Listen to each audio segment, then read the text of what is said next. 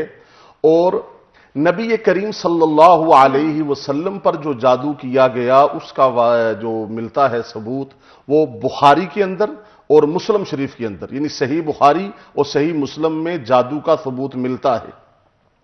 آج ایک سوال ہوتا ہے، اکثر لوگ کرتے ہیں، ہمارے پاس بھی آتے ہیں، ناظرین کا بھی سوال ہوگا کسی کا، ہم نماز بھی پڑھتے ہیں پھر بھی جادو ہو گیا، تلاوت کرتے ہیں جادو ہو گیا، صدقہ خیرات کرتے ہیں، حج عمرے پر بھی جاتے ہیں، اور دینی محافل بھی کرواتے ہیں، درود و سلام کی کثرت کرتے ہیں، پھر کیوں جادو ہو جاتا ہے؟ اس کے بارے میں ایک بڑا مختصر اور بنیادی جواب یہ ہے کہ نبی کریم صلی اللہ علیہ وسلم سے زیادہ نیک تو کائنات میں ہے ہی کوئی نہیں. ٹھیک ہے. اچھا، ہم کسی نہ کسی کے بارے میں برا تو سوچ لیتے ہیں نا، مگر ہمارے نبی کے دل میں کبھی برا خیال بھی نہیں آیا. یہ نبوت کی شان اور صفت ہے. تو ان پر بھی جادو ہو گیا. ٹھیک ہے. اب جادو ہو جاتا ہے. اب نبی کریم صلی اللہ علیہ وسلم سے ایک روایت ہے، حضرت عائشہ صدیقہ بنت صدیق، وہ اس حدیث کی راوی ہیں کہ نبی کریم صلی اللہ علیہ وسلم پر لبید ابن عاصم نے جادو کیا. یہ بخاری کی روایت ہے. نبی کریم صلی اللہ علیہ وسلم، سیدہ عائشہ فرماتی ہیں کہ جو کام نہیں کیا ہوتا تھا تو وہ سمجھتے تھے میں نے کر لیا. اب یہ جادو کا اس طرح اثرات ہوئے کہ اللہ کے نبی نے جو کام نہیں کیا تھا وہ میں نے کر لیا. ایک رات سیدہ عائشہ فرماتی ہیں رضی اللہ تعالی عنہا ام المؤمنین کہ آقا جی میرے گھر آئے اور اللہ کے نبی نے بہت زیادہ دعا مانگی، بہت زیادہ دعا مانگی اللہ سے. خوب اللہ کے نبی گڑ گڑائے، دعا مانگی.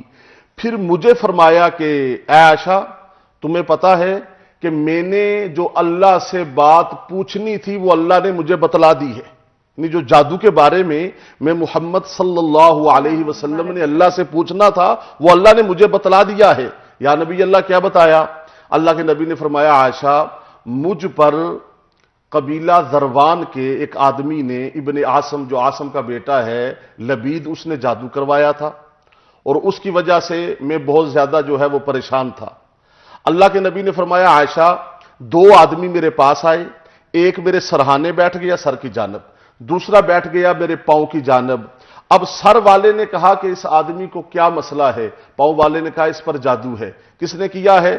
قبیلہ ذروان کے فلاں آدمی لبید ابن عاصم نے کیا ہے. اور وہ جادو کہاں پر ہے؟ وہ فلاں کنویں کے اندر ہے, فلاں کنویں کے اندر ہے. نبی کریم صلی اللہ علیہ وسلم نے فرمایا, عائشہ میں صحابہ کو لے کر اس کنویں میں گیا تو ایک کنگھی کے اندر بال لپٹے ہوئے تھے.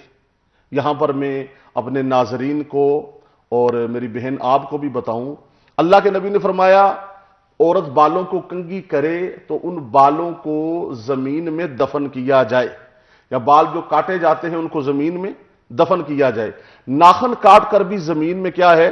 دفن کیے جائیں. یہ باقاعدہ حدیث ہے. کیوں؟ ان بالوں سے جادو شروع ہوتا ہے, ان کٹے ہوئے ناخنوں سے جادو شروع ہوتا ہے. اس کے اندر بڑی فکر کرنی چاہیے. اللہ کے نبی نے فرمایا, عائشہ ہم نے وہ کنگھی نکالی, اس کے اندر بال گرے لگی ہوئی تھی, جس کو قرآن کریم میں فرمایا وَمِن شَرِّ النَّفَّاثَاتِ فِي الْعُقَدِ, وہ جو گرہیں لگا کر پھوکے مارنے والی سے پناہ مانگی گئی ہے. تو اللہ کے نبی نے فرمایا, عائشہ وہ جو پانی کا رنگ تھا نا, وہ جس طرح مہندی پانی میں ملائی جائے نا اس طرح کا رنگ تھا, جس طرح مہندی گلی ہوتی ہے. پھر اللہ کے نبی نے فرمایا, عائشہ وہاں پر جو لکڑیاں پڑی تھیں کھجور کی یا اور, ان کی جو سریاں تھیں وہ شیطان کی چوٹیوں کی طرح تھیں. اللہ کے نبی نے وہ جادو نکلوایا, نکلوا کر کنویں کو جو ہے وہ کیا ہے بند کر دیا. اللہ رب العالمین نے وحی بھیجی کہ اے میرے پیارے نبی, جو یہ قرآن کریم کی آخری 2 سورتیں ہیں یہ اس جادو کے بارے میں ہیں. تو اب جادو کا اس سے انکار ہم نہیں کر سکتے. اب ہماری یہاں پر رہنمائی کون کرے گا؟ یا اللہ کا قرآن رہنمائی کرے گا, یا نبی کریم صلی اللہ علیہ وسلم کی جو احادیث مبارکہ ہیں وہ رہنمائی کریں گی. میں طویل بحث کرنے کے بجائے میں اس طرف آتا ہوں کہ آج ہمارے عوام میں جادو کے نام پر یا جادو کے توڑ کے نام پر دھوکہ بہت زیادہ ہے, فراڈ اتنا زیادہ ہے کہ میں بڑی گارنٹی کے ساتھ یہ بات کہنے لگا ہوں کہ 80% جادو والے معاملے میں فراڈ ہے. ہمارے ارد گرد کے ماحول میں 80% کیا ہے؟ فراڈ ہے. فراڈ کیا مطلب؟ آپ پر بھی جادو ہے جی, آپ پر بھی جادو ہے. ہر دوسرے بندے کو کس وہم میں ڈال دیا ہے کہ آپ پر کیا ہے؟ جادو ہے. او بھائی یہ بات نہیں ہے, 80% فراڈ ہے. اچھا فراڈ کس عنوان سے ہے سنیں ذرا. جادو کرنے والے جادو کر رہے ہیں, جادو کرنے والے جادو کر رہے ہیں, مگر اب معاملہ یہ ہے کہ آیا ان کا توڑ کیسے ہوگا؟ جادو کا توڑ قرآن و سنت کے سوا نہیں ہے. قرآن و سنت میں توڑ ہے تو توڑ کرنے والے بڑے کم ہیں. توڑ کرنے والے اس جادو کی کاٹ کرنے والے, توڑ کرنے والے بڑے کم ہیں. آج دیکھیں نا, آج معاشرے کے اندر ہر دوسرے بندے کو اس وہم میں ڈال دیا کہ جادو ہے جادو ہے جادو ہے. اچھا جادوگر بھی انہیں ویلے تھے نہیں نا, جادوگر بھی تو اتنے فارغ نہیں ہیں کہ ہر بندے میں جادو کریں. 80% فراڈ ہو رہا ہے. اچھا توڑ کرنے, اچھا پھر سنیں, میں نے تقریباً عملیات کی جتنی کتابیں پڑھی ہیں یا میں جن کے پاس بیٹھا ہوں وہ لوگ اس وقت میں اپنے اس علم کے امام ہیں. توڑ کرنے میں محنت ہے, مشقت ہے, پڑھائی ہے, ریاضت ہے. بھائی کسی بندے کے اپنے اندر کوئی جو ہے وہ صلاحیت ہوگی تو توڑ کرے گا نا, ٹھیک ہے. اچھا اب توڑ کرنے میں کیا ہے؟ فراڈ ہے. ٹھیک ہے, جادو والا مریض آ جائے, آپ اسے کہا جی یہ تویز پی لو ٹھیک ہو جاؤ گے, ایسا کبھی کوئی ٹھیک نہیں ہوگا. جادو کا مریض آ جائے, اچھا پھر تشخیص کرنے والوں نے اپنے طریقے رکھے ہوئے ہیں. میں بات کو مختصر کرتا ہوں, 4 بکرے لے آئیں, فلاں یہ کریں فلاں یہ کریں. یہ تو یہ ہوا کہ نہ تو 9 من تیل ہوگا نہ رادھا ناچے گی. اب گزارش یہ ہے کہ ہماری جو قوم ہے, معاشرہ ہے, ہم چلے گئے قرآن و سنت سے دور. ٹھیک ہے, یہ چیزیں ہمارے اندر آ گئی. اگر ہم قرآن و سنت کے قریب رہیں نا, اللہ اور نبی سے تعلق قائم رکھیں, صحابہ اکرام رضوان اللہ علیہم اجمعین, اہل بیت اطہار سے اپنا تعلق قائم رکھیں, تو یہ چیزیں ہمارے قریب نہیں آئیں گی. اور کیونکہ آپ نے منشن کیا ابھی کہ زیادہ تر فراڈ ہوتا ہے, کیا کوئی صحیح طریقہ ہے مذہبی طور پہ جسے پتہ لگایا جا سکتا ہو کہ جادو ہے یا نہیں ہے خود سے؟ جی بالکل.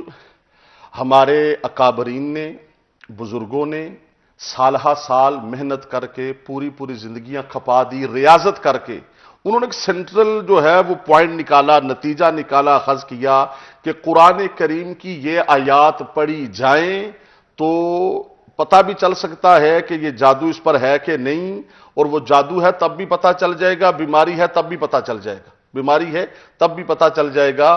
یہ قرآن، یہ کوئی ماہر بندہ کرے گا۔ میں نے کہا نا شروع میں عرض کیا کہ 80% تو فراڈ چل رہا ہے، آپ پہ بھی جادو ہے، آپ پہ بھی جادو ہے، آپ پہ بھی جادو ہے، بڑے بڑے جو ہے وہ سائن بورڈ ہیں، آستانے ہیں، فلاں ہے، مگر کیا ہے حقیقت میں ان کے اندر تشخیص کا تجربہ ہی نہیں ہے کہ تشخیص کیسے کرنی ہے۔ اب پتہ کیسے لگانا ہے جادو کا، یہ اس کے اثرات بتائیں گے۔ اچھا، جب مریض کو سکون ہوگا تو مریض خود بولے گا نا۔ جب مریض کوئی ڈاکٹر کی میڈیسن کھاتا ہے تو وہ کہتا ہے جی مجھے کیا آ گیا، اب سکون آ گیا۔ تو جادو والے مریض کا جب قرآن کی آیات کی روشنی میں علاج کیا جائے گا، وہ تو خود بتائے گا دن بدن کہ مجھے افاقہ ہو رہا ہے، میرے اندر بہتری محسوس ہو رہی ہے۔ ساتھ ہی ساتھ جادو کے ساتھ ایک بہت بڑا پرابلم جو ہے وہ توڑ کے حوالے سے ہے۔ آخر توڑ آپ نے مینشن کیا کہ صرف اور صرف قرآن اور سنہ کی روشنی میں ہونا چاہیے، تو کس طرح سے اگر خود سے کرنا بغیر کسی اور کی مدد لیے، کیا یہ ممکن ہے؟ جی بالکل، بغیر کسی کے پاس جائے بھی اس کا علاج ممکن ہے۔ اس کا علاج دیکھیں ایک بات سنیں، اللہ رب العالمین اللہ الصمد، اللہ بے نیاز ہے، بے اصول نہیں ہے۔ اللہ بے نیاز ہے، بے اصول نہیں ہے۔ ایک بندہ سورۃ جو فاتحہ ہے اس کا نام ہے ام الشفا، ٹھیک ہے جی، یعنی شفاؤں والی سورت، شفاؤں کی ماں۔ اب اللہ رب العالمین نے اس میں موت کے علاوہ ہر چیز کی شفا رکھی ہے۔ اگر قرآن کریم کو اللہ کے ساتھ تعلق قائم کر کے پڑھا جائے، توجہ کے ساتھ پڑھا جائے، تو وہ بے نیاز ہے، بے اصول نہیں ہے، وہ جواب دے گا۔ وَنُنَزِّلُ مِنَ الْقُرْآنِ مَا هُوَ شِفَاءٌ وَرَحْمَةٌ لِّلْمُؤْمِنِينَ۔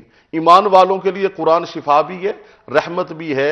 بندہ خود نماز پڑھے، جو اللہ کے نبی نے اعمال بتائے ہیں وہ کرے، آخری دونوں صورتیں پڑھے، جو حضرت شیخ زکریا رحمۃ اللہ علیہ کی منزل ہے وہ پڑھے، تو قرآنی آیات سے بھی ان کا علاج ممکن ہے۔ اور ایک اور بات میں اپنے سننے والے ناظرین سے کہوں گا، خدا را اگر کوئی جادو والا معاملہ ہو نا تو یہ بڑا اہم معاملہ ہے۔ لوگ اپنا پیسہ بھی لٹا آتے ہیں، اپنی جان بھی خراب کر دیتے ہیں۔ کسی ایسے بندے کے پاس جائیں جس کو قرآن و سنت کی سمجھ ہو، جو قرآن و سنت کا ماہر ہو، جس کو قرآن و سنت کا پتہ ہو، اس کے علاج کا پتہ ہو، اور وہ آپ کو اس طریقے سے آپ کا علاج کرے کہ آپ کا ایمان بھی بچ جائے، آپ کی جان بھی بچ جائے۔ ایمان بہت بڑی دولت ہے۔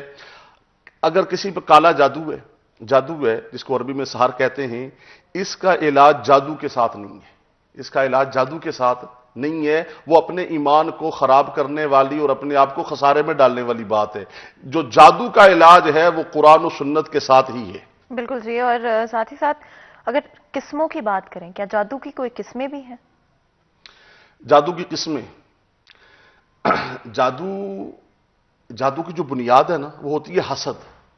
جب بندہ کسی سے حسد کرتا ہے نا، دیکھتا ہے کہ فلاں کے پاس گاڑی بھی ہے، فلاں کے پاس مکان بھی ہے، میرے پاس نہیں، فلاں کے بچے اعلیٰ تعلیم حاصل کر رہے ہیں، میرے پاس یہ چیز نہیں، جس کو قرآن کریم نے یوں بیان فرمایا، سورۃ القلم کی یہ جو ہے وہ آخری آیت ہے، اس میں اللہ نے فرمایا لِيُزْلِقُونَكَ بِأَبْصَارِهِمْ، سڑی ہوئی نظروں سے دیکھتے ہیں لوگ، لما سمعوا الذکر، جب ذکر سنتے ہیں کہ فلاں نے مکان بنا لیا، فلاں کا کاروبار وسیع ہو گیا، تو اس کی بنیاد ہوتی ہے حسد۔ کہیں پر کاروباری حسد ہے، کہیں پر جو ہے وہ خاندانی حسد ہے، کہیں پر سیاسی حسد ہے۔ حسد کی بنیاد پر یہ جادو کیا جاتا ہے۔ بالکل جی، کیونکہ ہمارے ساتھ ایک کالر موجود ہے، ہاں جی، تو کال لے لیتے ہیں۔ السلام علیکم جی۔ جی السلام علیکم جی، کیسے ہیں آپ؟ میں بالکل ٹھیک ٹھاک ہوں، آپ سے ٹھیک ہیں؟ جی الحمدللہ، بتائیے گا، کچھ پوچھنا چاہیں گے؟ جی میڈم، میرا کوشچن یہ ہے کہ ہم ہی والے ہیں اور ہمارا جو ایمان ہے وہ رکھ پاتے ہیں، تو میں کہنا چاہتا ہوں کہ فرمایا ہے کہ ٹھیک ہے، میں کہتا ہوں کہ جہاں پہ رب پاک کا نام کیا جائے ان چیزوں کو کوئی دخل نہیں ہونا چاہیے، کمزوری ہے یہ ساتھ۔ تو کیا آپ بتا سکتے ہیں کہ واقعی ہماری کمزوری ہوتی ہے؟ کیونکہ میں تو سمجھتا ہوں کہ مجھے کبھی بھی ایسی چیز ملی نہیں ہے، بالکل جی، بہت بہت شکریہ کال کرنے کا. اور بہت ہی امپورٹنٹ پوائنٹ ہمارے کالر نے ہائی لائٹ کیا. ان کا کہنا تھا کہ ایسے گھروں میں، ایسی جگہوں پہ جہاں پہ اللہ اور رسول صلی اللہ علیہ وسلم کا نام لیا جاتا ہے، قرآن پڑھا جاتا ہے، وہاں پہ ایسی چیزیں کیسے ہو سکتی؟ جی انہوں نے شاید میری وہ تمہیدی بات سنی نہیں، میں دوبارہ دہرا دیتا ہوں. اچھا وہ پہلے بات مکمل کر دوں. جی میں اس سوال کا جواب دیتا ہوں، پہلے اپنی بات مکمل کر لوں. جادو کی بنیاد حسد ہے. قرآن کریم میں فرمایا لیُزْلِقُونَکَ بِأَبْصَارِہِم، سڑی ہوئی نظروں سے لوگ دیکھتے ہیں، لما سمعوا الذکر، جب وہ ذکر سنتے ہیں کہ فلاں کے بیٹے کو عزت مل گئی، فلاں کی بیٹی کو عزت مل گئی، فلاں کی بیٹی کا اچھا رشتہ ہو گیا، اس بنیاد پر پھر جادو کیا جاتا ہے. اچھا یہ بات یہاں پہ روکیں. ان کے سوال کا جواب کہ جب گھر میں قرآن بھی پڑھا جاتا ہے، گھر میں تلاوت بھی کی جاتی ہے، یعنی نیکی ہوتی ہے نا گھر میں، ٹھیک ہے جی، نیکیاں ہو رہی ہیں، پھر بھی جادو کیسے ممکن ہے؟ تو میں نے پہلے عرض کیا کہ اس معاملے میں 80% فراڈ ہے. لوگوں کو وہم میں ڈال دیا گیا ہے، نفسیاتی مریض بنا دیا گیا ہے. ٹھیک ہے جی، بھئی ہر دوسرے بندے پہ جادو یہ کیسے ہو سکتا ہے؟ اچھا اب سنیں ذرا.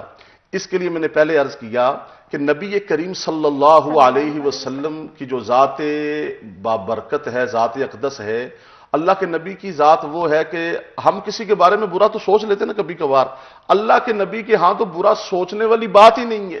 ٹھیک ہے، وہ نبی تو بری سوچ سے بھی گناہوں سے پاک ہے، وہاں پر بھی جادو ہو گیا. ٹھیک ہے جی. اچھا حضرت عائشہ پہ جادو ہو گیا، کئی ہمارے بزرگوں پہ جادو ہوا. اچھا اب یہاں پر ایک اور بات کروں. پتہ ہے نبی علیہ الصلوۃ والسلام نے جادو کرنے اور کروانے والے کی سزا کیا بتائی؟ اللہ کے نبی نے فرمایا، ترمذی کی شریف کی حدیث ہے، نبی علیہ الصلوۃ والسلام نے فرمایا جو بندہ جادو کرتا ہے وہ بھی واجب القتل ہے، اس کی سزا سزائے موت ہے.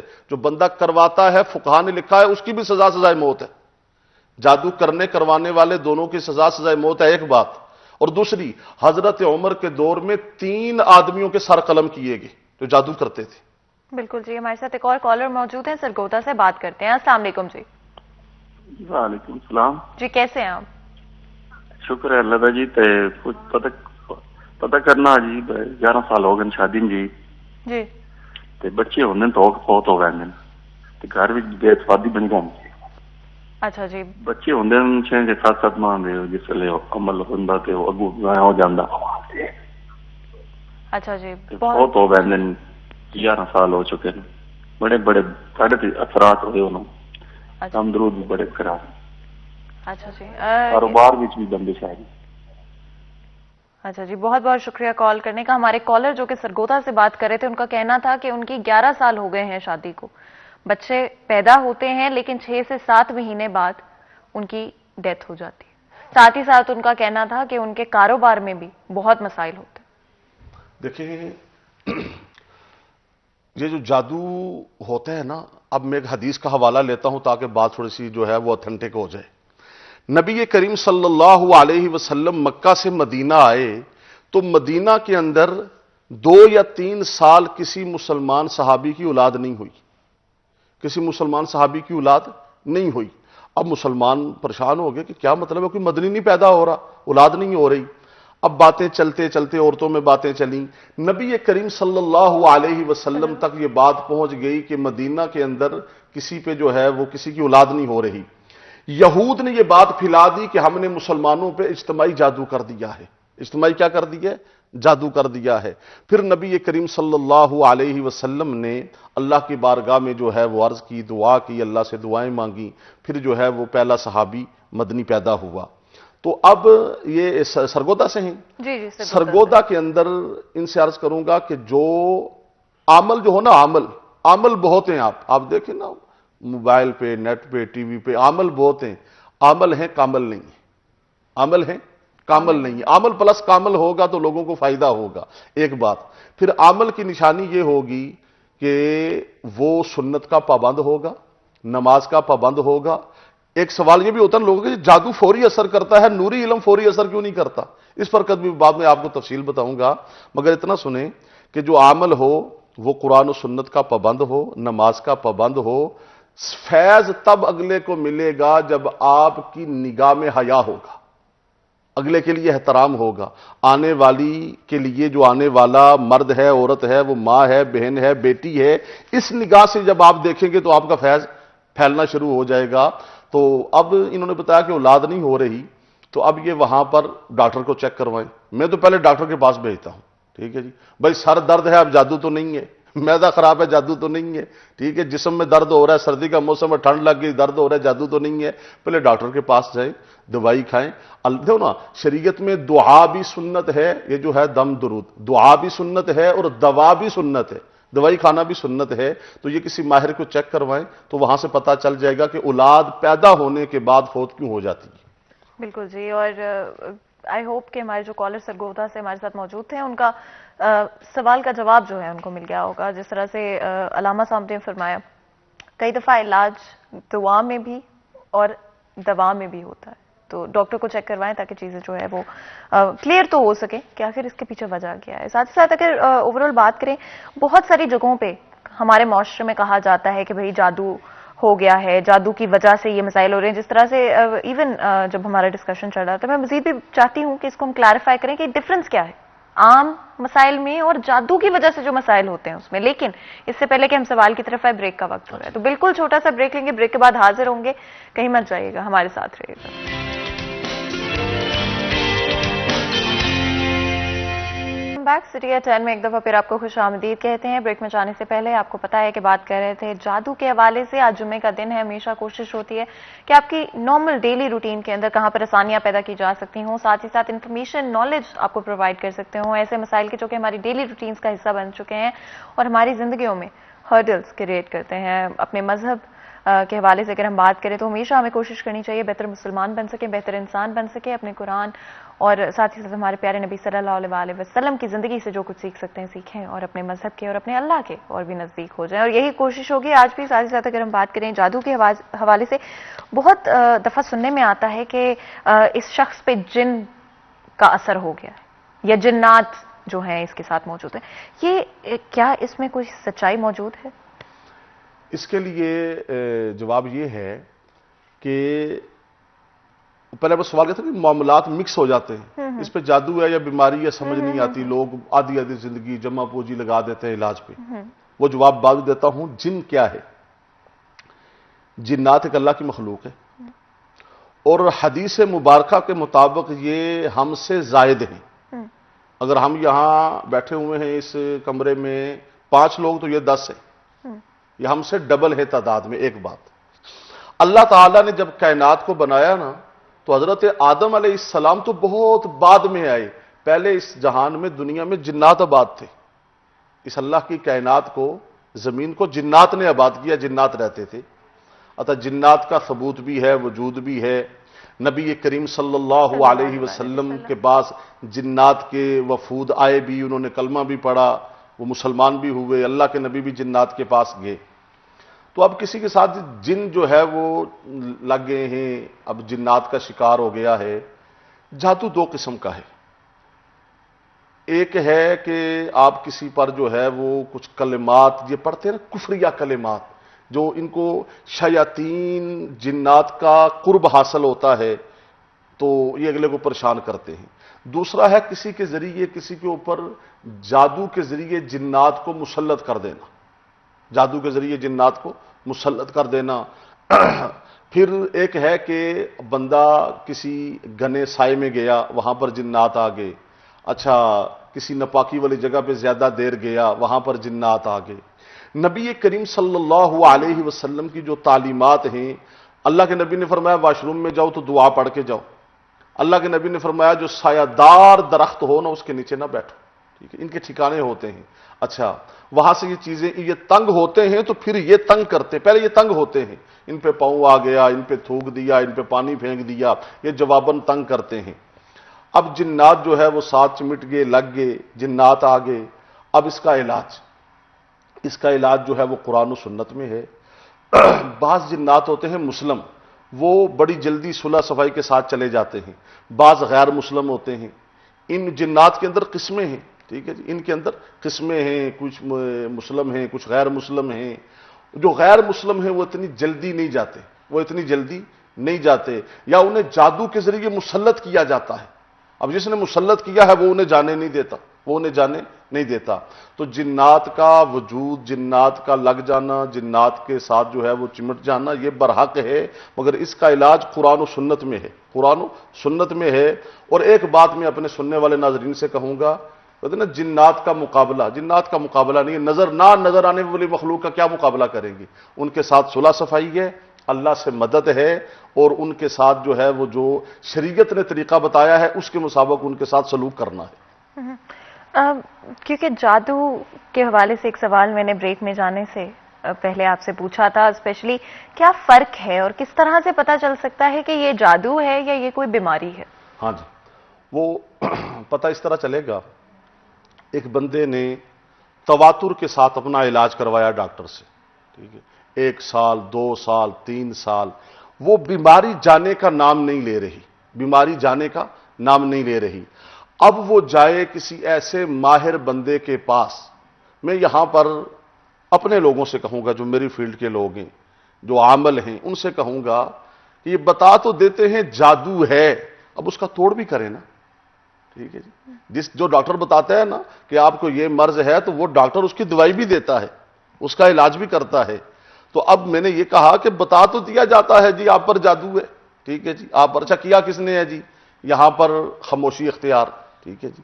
اچھا، اب جن لوگوں کے ساتھ یہ معاملات ہیں جی، کیونکہ ہمارے کالر جو ہیں وہ ہم بہت ہمارے لیے اہمیت رکھتے ہیں، تو پہلے ہم کالر لے لیتے ہیں. السلام علیکم جی.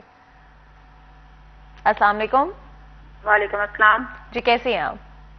جی شکر اللہ کا. جی بتائیں کیا پوچھیں گی؟ میرے یہ پوچھنا ہے، ہماری شادی کو نا 7 سال ہو گئے ہیں. جی. تو رپورٹیں وغیرہ کروائی ہے، ہسبینڈ کی بھی رپورٹ ٹھیک ہے، میری بھی ٹھیک ہے، ٹیسٹ ہر قسم کے کروا کے دیکھ لیں، کوئی مسئلہ نہیں ہے. تو دم وغیرہ کروائے نا تو یہ کہتے ہیں کہ بندش ہی ہوئی ہے. مولانا صاحب، علامہ صاحب کیا کہتے ہیں اس بارے میں؟ بالکل جی، بہت بہت شکریہ کال کرنے کا. کالر نے جس طرح سے ہماری بات کی، 7 سال ہو گئے ہیں شادی کو، لیکن بچہ نہیں ہے کوئی، اور ساتھ ہی ساتھ ان کا یہ بھی کہنا تھا کہ رپورٹس کروائی ہیں ہسبینڈ کی بھی اور انہوں نے اپنی بھی، جو کہ بالکل صحیح ہیں، اور کسی کے پاس گئے تو انہوں نے کہا بندش ہوئی ہوئی. تو کیا کہیں گے؟ کسی نے یہ نرگس بس وہ کسی نے بندش بتائی ہے، کسی کے پاس گئے تو انہوں نے بندش بتائی ہے. تو میرا خیال ہے جنہوں نے بندش بتائی ہے ان کو بندش کا علاج بھی کرنا چاہیے. دیکھیں نا، لوگوں کو کنفیوز نہیں کرنا چاہیے، پریشان نہیں کرنا چاہیے. اگر لوگ کسی مسجد کے امام کے ساتھ یا کسی مطلب عامل کے پاس جا رہے ہیں، وہ کہتا ہے جی آپ پہ جادو ہے، تو اس جادو کا کوئی حل بھی تو بتائے نا. ٹھیک ہے جی. اچھا، ان کو پتا تو چل گیا جادو ہے، اگر اتنا انہوں نے کمال ان کے اندر ہے کہ جادو کا پتا چل گیا ہے، تو اب علاج کیوں نہیں کرتے؟ علاج بھی کرے صاحب. اس میں یہ ہے کہ ہم کبھی یہ کریں کہ آپ رکھیں پروگرام جو ہے وہ ناظرین کی کالوں کا پروگرام ہو، ٹھیک ہے جی، پھر ان کے ساتھ ان کا نام پوچھا جائے، جواب دیا جائے. اب اولاد کی بندش ہے تو کسی ماہر بندے سے جو ہے وہ علاج کروائیں، ایک بات، ٹھیک ہے جی. اگر آپ کو پاس کوئی قریب بندہ ہے ماہر، نہیں تو ہماری طرف رجوع کریں. انشاءاللہ اس معاملے میں اللہ کی رحمت سے ہم ان کو مایوس نہیں کریں گے. ٹھیک ہے جی، مایوسی جو ہے وہ کفر ہے، مایوس نہیں کریں گے. باقی اولاد نہیں ہو رہی، ڈاکٹری رپورٹیں صحیح ہیں. ایک اور بات یہاں پر بڑی ضروری میں کہہ دوں، بعض چیزیں بندے کو اللہ پر بھی چھوڑنی چاہیے نا، وہ رب ہے نا. ٹھیک ہے جی، وہ رب ہے. ٹھیک ہے، حضرت علی شیر خدا رضی اللہ تعالیٰ عنہ، مولا علی کے دور میں حالات بڑے عجیب آ گئے نا، مسلمان آپس میں الجھ گئے، معاملات کافی خراب ہو گئے، تو بڑے پریشان. بھائی ابو بکر صدیق رضی اللہ تعالیٰ عنہ کا دور تو بڑا صحیح تھا، حضرت عمر کا دور تو بڑا صحیح تھا، تو ان کے دور میں بڑی پریشانیاں آئیں. ٹھیک ہے جی، کسی کی یہ پریشانیاں، تو ایک بندہ آیا، اس نے بڑی پریشانیاں بتائیں. ٹھیک ہے جی، اس نے کہا جی میری یہ پریشانی ہے. تو امیر المؤمنین حضرت علی ابن ابی طالب رضی اللہ تعالیٰ عنہ نے اسے جواب یہ دیا کہ بھائی پریشانیاں بڑی نہیں ہیں، تمہارا رب بڑا ہے، تمہارے رب کی رحمت بڑی ہے. تو اب کچھ معاملات ہمیں اللہ پر بھی چھوڑنے چاہیے کہ اللہ کرنے والا ہے. نتیجہ اللہ کے حضرت ڈاکٹر علاج کرے تب بھی، کوئی روحانی عامل علاج کرے تب بھی، نتیجہ اللہ کے ہاتھ میں ہے. شفا اللہ نے دینی ہے، اولاد اللہ نے دینی ہے. قرآن کریم میں اللہ فرماتا ہے کہ میں جسے چاہوں بیٹیاں دوں، جسے چاہوں بیٹے دوں، جسے چاہوں دونوں دوں، اور جسے چاہوں کچھ بھی نہ دوں. باقی یہ اپنا کسی ماہر عامل کو دکھائیں، اس کو بتائیں جا کر. تو جو کہتا ہے نا کہ جادو ہے، بندش ہے، تو وہ بندش کا توڑ بھی کرے. بالکل جی. اور ہمیشہ کہتے ہیں میڈیکل ٹرمز میں کہ prevention is better than cure. بچاؤ ہمیشہ علاج سے بہتر ہے، یہ کہا جاتا ہے میڈیکل ٹرمز کے اندر. جادو سے کیا کوئی ایسی پریونشن کے لیے میئرز ہیں کہ جو ہم بجائے کہ بعد میں علاج کراتے پھریں، ہم پہلے کچھ اس طرح کے اقدامات، دعائیں جو کہ ہم پڑھ کر رکھیں تو ہم جادو سے اپنے آپ کو بچا سکتے ہیں؟ جی بالکل. سب سے پہلے نماز پڑھیں. نماز، سجدہ، یہ انسان کو اللہ کے قریب کر دیتا ہے، اور جو بندہ اللہ کے قریب ہوگا اس پہ اللہ کی رحمت ہوگی. ایک بات. دوسری، نبی کریم صلی اللہ علیہ وسلم نے فرمایا جو بندہ آیت الکرسی پڑھ لیتا ہے وہ اللہ کی حفاظت میں آ جاتا ہے. وہ اللہ کے ذمے آ گیا نا، اس کا اللہ ضامن بن گیا، وہ اللہ کے ذمے آ گیا. آیت الکرسی کا اہتمام کریں. آخری جو ہے وہ دونوں صورتیں ہیں یا 4 قل ہیں، ان کا اہتمام کریں. پھر منزل کا اہتمام کریں اور صدقہ خیرات کا اہتمام کریں. اللہ سے اپنے گناہوں کی معافی مانگیں. نبی کریم صلی اللہ علیہ وسلم پر درود پاک پڑھے کثرت کے ساتھ. جو بندہ 1 مرتبہ درود پڑھے 10 رحمتیں آتی ہیں، تو 100 مرتبہ پڑھے گا تو کتنی رحمتیں آ جائیں گی. بالکل جی. ہمارے ساتھ ایک کالر موجود ہیں ڈی جی خان سے، ان سے بات کرتے ہیں. السلام علیکم جی. وعلیکم السلام باجی. جی کیسے ہیں آپ؟ الحمدللہ جی. مولانا صاحب سے ایک بات پوچھنی ہے. لقوے کی شکایت ہو گئی ہے، 3 ماہ ہونے والے ہیں، مجھے ابھی تک بالکل دم درود بھی کرائے، بالکل فرق نہیں پڑا، اور ڈاکٹروں کو بھی دکھایا ہے. بالکل جی. بہت بہت شکریہ کال کرنے کا. ہمارے کالر جو کہ ڈی جی خان سے ہمارے ساتھ موجود تھے، ان کا کہنا ہے کہ لقوے کا مسئلہ ان کو ہو گیا ہے، ڈاکٹر سے علاج بھی کرایا ہے لیکن علاج سے کوئی فرق نہیں پڑ رہا. کیا کہیں گے آپ؟ بعض جادو کے ذریعے جسمانی بیماریاں لگائی جاتی ہیں، بندش بھی لگائی جاتی ہے، لقوے کا معاملہ ہو جاتا ہے، جسم کے اندر جو ہے وہ دردیں شروع ہو جاتی ہیں. اور اس کے بعد اگر اب چونکہ یہ کافی دور سے کال کر رہے ہیں، اگر وہاں پر کوئی عامل پلس کامل ہے، ٹھیک ہے جی، وہ کہتا ہے کہ یہ جادو کا معاملہ ہے، اس سے صحیح کرے. اچھا، ہر مرض جادو نہیں ہے، ٹھیک ہے جی. اگر کوئی مرض ڈاکٹر سے نہیں صحیح ہو رہا تو کسی بھی ماہر عامل سے اور عالم سے، مفتی سے جا کے اس کے بارے میں پوچھیں کہ بھائی اس کے بارے میں قرآن و سنت میں کیا ہے. تو قرآن و سنت میں میں نے کہا رہنمائی موجود ہے. اب رہنمائی لینے والے چلے جاتے ہیں وہ جادوگروں کی طرف، وہ شارٹ کٹ کی تلاش میں ہوتے ہیں. تو جادو کا یہ ہے کہ یہ فوری اثر کرتا ہے. اب جب آئیں گے نور علم کی طرف، کاٹ کی طرف، اس میں نماز بھی پڑھنی پڑے گی، قرآن بھی پڑھنا پڑے گا، حرام سے بچنا پڑے گا. اس میں جو ہے وہ عقل حلال اور جو ہے وہ صدق مقال بڑا ضروری ہے. تو اس کے لیے کسی ماہر عامل سے رجوع کریں گے. بالکل. اور کیا کوئی ایسی سوراز ہیں جو کہ پڑھی جا سکتی ہوں پریونشن کے طور پہ، یا اگر آپ کو ایک دفعہ لگتا ہے کسی کو کہ ہو سکتا ہے ہم پر جادو کیا گیا، تو کیا کوئی ایسی سوراز بھی ہے جو پڑھ سکتے ہیں؟ ہاں، اس کے لیے بچاؤ کے لیے پڑھی جائے، منزل پڑھی جائے. ٹھیک ہے جی. ہر تقریباً مسجد میں، کتب خانے میں وہ منزل موجود ہے، نیٹ پہ موجود ہے، PDF فائل میں وہ منزل پڑھی جائے. آخری 4 قل پڑھے جائیں، آیت الکرسی پڑھی جائے. اور نبی کریم صلی اللہ علیہ وسلم نے جو اعمال حضرت عبداللہ ابن مسعود رضی اللہ تعالیٰ عنہ کو بتائے تھے وہ اعمال کیے جائیں. سورہ بقرہ کی چند آیات ہیں، سورۃ الصافات کی ہیں، آل عمران کی ہیں، سورہ حشر کی آخری آیات ہیں، سورہ جن کی پہلی آیات ہیں، آخری 4 قل ہیں، یہ پڑھی جائیں تو انشاءاللہ بندہ جادو سے محفوظ رہے گا، نظر بد سے محفوظ رہے گا، جنات سے بھی محفوظ رہے گا. جادو کا اثر کتنا عرصہ رہ سکتا ہے؟ جادو کا اثر کتنا عرصہ رہ سکتا ہے؟ ایک دفعہ بندے پہ جادو کا اثر ہو گیا، اگر تو کسی ماہر کے پاس چلا گیا، جتنا جلدی توڑ ہوگا اتنا بندہ جلدی اپنے آپ کو سیو کر لے گا. اگر جلدی توڑ نہیں ہوگا تو یہ بالکل بیماریوں کی طرح ہے، یہ بڑھتا جائے گا دن بدن. پھر کیا ہوتا ہے سنیں ذرا. پہلے جادو لگتا ہے، لوگ جادو کا علاج نہیں کرواتے، وہ جادو جسمانی مرض میں بدل جاتا ہے. ٹھیک ہے جی. تو یہ جادو کا اثر، کئی بندے تا حیات جادو کا اثرات لگے قبر کی پتال میں چلے جاتے ہیں، کئی بندے توڑ کروا لیتے ہیں. ہاں، کسی پہ اللہ کرم کرے تو وہ ٹھیک ہو جائے تو وہ ہو سکتا ہے. بالکل جی. اور بہت ہی انٹرسٹنگ رہا آج کا ڈسکشن، اور میں امید کروں گی کہ ہمارے جو لسنرز ہیں، جو ہمارے آڈینس ہیں، ان کو مدد ملی ہوگی، نالج بھی ملی ہوں گی. اور جس طرح سے علامہ صاحب نے بڑی خوبصورتی سے بیان کیا کہ ہمیشہ جادو کا توڑ صرف اور صرف اللہ، ہمارے پیارے نبی صلی اللہ علیہ وسلم اور قرآن مجید میں موجود ہے. تو اور بھی بڑی باتیں سننے کو ملتی ہیں، لیکن ہمیشہ اپنے مذہب کے ساتھ چلیں اور اللہ تعالیٰ کے نزدیک ہونے کی کوشش کریں. بہت بہت شکریہ علامہ صاحب ہمیں جوائن کرنے کے لیے. آج یہاں پر آج کے پروگرام کا وقت ختم ہوتا ہے. مجھے اجازت ہے. اپنا خیال رکھیں. اللہ حافظ.